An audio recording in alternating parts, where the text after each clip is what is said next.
Hey everybody, it is the end of another day and I've got all the lights here in the fish room turned off except for my, what I think of as the sunset in my waterfall tank here. And I recently put this green giant angelfish in here and it's been pretty shy since it's been in the tank, and it's been spending a lot of its time in the back behind that woodwork and those temple plants you can see right there, and it hasn't been out and about very much. So as I was sitting in the other room looking in here, I noticed that it really kind of is out and about now. So I'm hoping that it's gotten over the shock of being placed in a new tank. I was not, wasn't thinking that it was going to stay back there forever once it got into this tank. Angelfish are not exactly, retiring and reclusive type fish. They're out and about all the time. Now, they can be startled easily if you walk in the room abruptly or loud noises, you accidentally drop the lid on the tank. They'll dash behind a bush for a moment, but they come right back out. So I assumed it was only going to be a matter of a few days before we got to see the green giant out and about swimming around.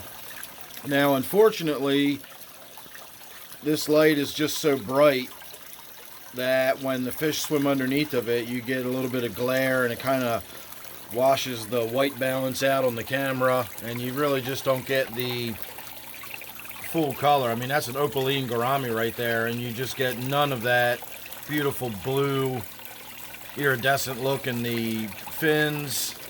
I mean, it kind of comes through. You can tell it's an opaline, but that's about it. I also need to wipe the glass down again. I just did a water change today, so the water's nice and clear. Got a lot of those tannins out of there, so we can really see into the tank now. But the glass, especially because of this bright light shining on it all day long, it has the big LED that I have up top that lights up the whole tank. And then for the last hour or so of the day, I turn this light on, but even that, for most of that hour, it's in combination between the other bright LED and then this one. And when I say bright, in comparison, I know that lumens are for humans, but we're not really talking about plant growth or anything right here. Just to talk in terms of luminosity of how bright the other LED is. This LED that we're looking at right now is a standard floodlight. It's the kind you'd put outside your garage or, outside the house or whatever. Nothing special about it. And it is 1100 lumens. That is 1100 lumens.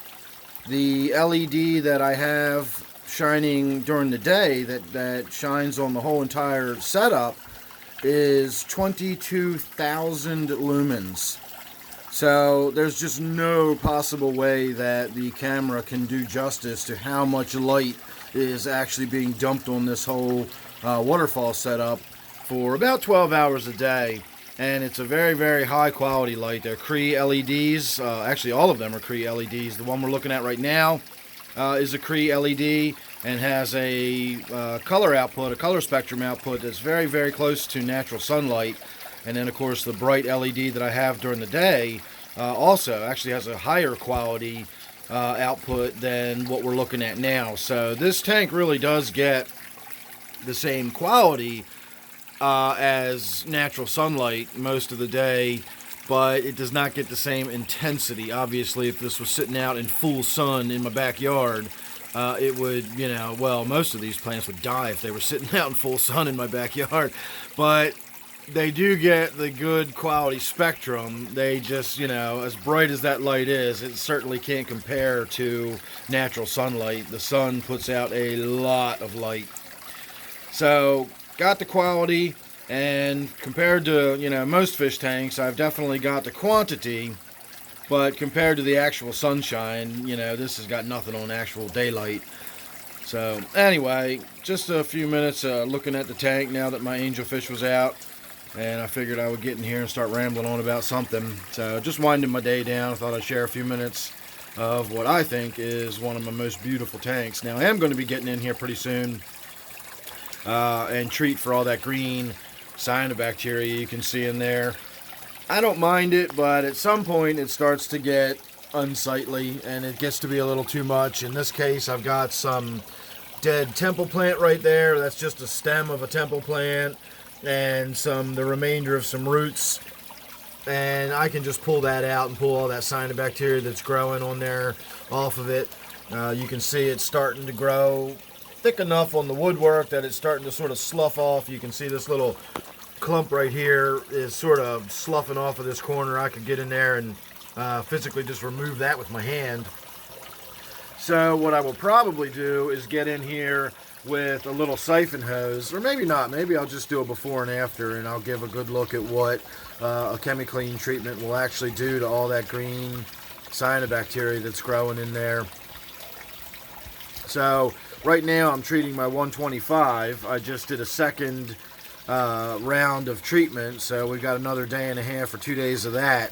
And then once I finish up with that tank, I'll have my air stone free, and I will go ahead and just throw the air stone in this tank, and we can do a chemi-clean treatment in here, and I will do a before and after video, and we'll get to see all of that green sheeting growth, all that stuff that just grows in mats and sheets will die off like magic. I really like the chemi-clean stuff. It's a really good product. In fact, when I think about it, it allows me to be a lot sloppier with my tanks because I know I can just hit it with chemi-clean and wipe all that stuff out of there, and I don't have to worry about trying not to keep the cyanobacteria in my tank. I can just let the tank do its thing and, you know, twice a year hit it with chemi-clean, and then I don't have to worry about it. It's no big deal. And again, I don't mind seeing the green cyanobacteria growth in there because that's what I see when I go outside. If I look in the stream, you know, cyanobacteria is not some unnatural stuff.